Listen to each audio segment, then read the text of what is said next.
Hi, this is Khushbu with another question of arithmetic progressions. This is question number 7 from exercise 5.3 of NCERT, page number 130. It says find the sum of first 22 terms of an AP. First 22 terms का sum निकालना है, in which AP D is 7 and 22nd term is 149. सबसे पहले AP के questions करते वक्त सब question को आप ध्यान से पढ़िए, जो आपको given है पहले आप उसको लिखिए.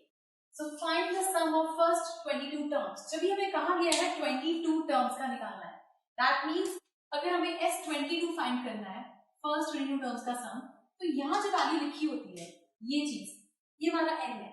कि जब आप Sn लिखते हो, तो ये आपकी n को रिप्लेस कर रहा है. तो आपके पास n हमारे पास आ गया 22. In which D is 7. हमें D given है यहाँ पर 7.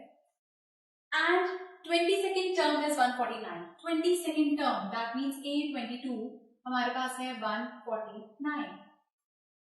अब सबसे पहले sum of n terms निकालने के लिए हमारा फॉर्मूला होता है Sn is equal to n by 2 2a plus n minus 1d. ये फॉर्मूला होता है.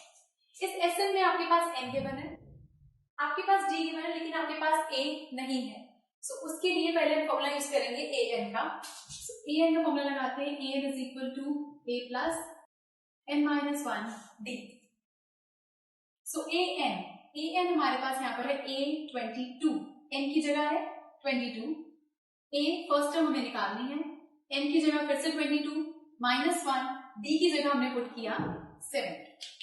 अब a22 हमारे पास है 149 is equal to a plus 21 into 7. So यहाँ पर 149 is equal to a plus 147. ये 147 अब इधर आएगा तो ये बनता है 149 minus 147 is equal to a.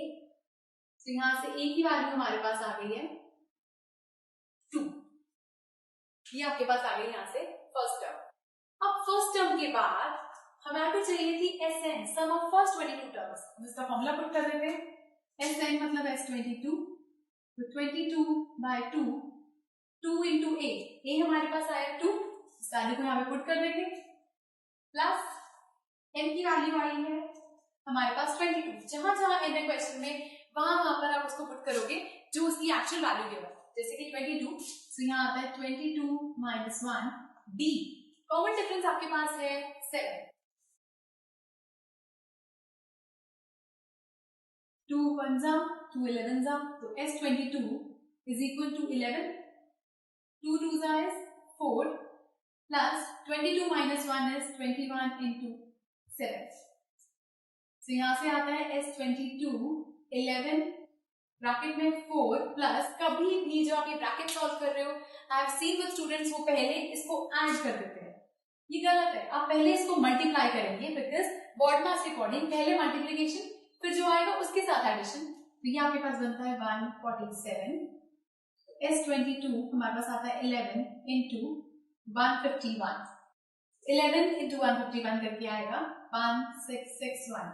ये आपकी आ गई सम ऑफ फर्स्ट 22 टर्म्स. पहली 22 टर्म्स का सम आ गया 1661. So this was 7th question from exercise 5.3 of NCERT. ये क्वेश्चन समझ नहीं आ रहा है आपको, please do write to us.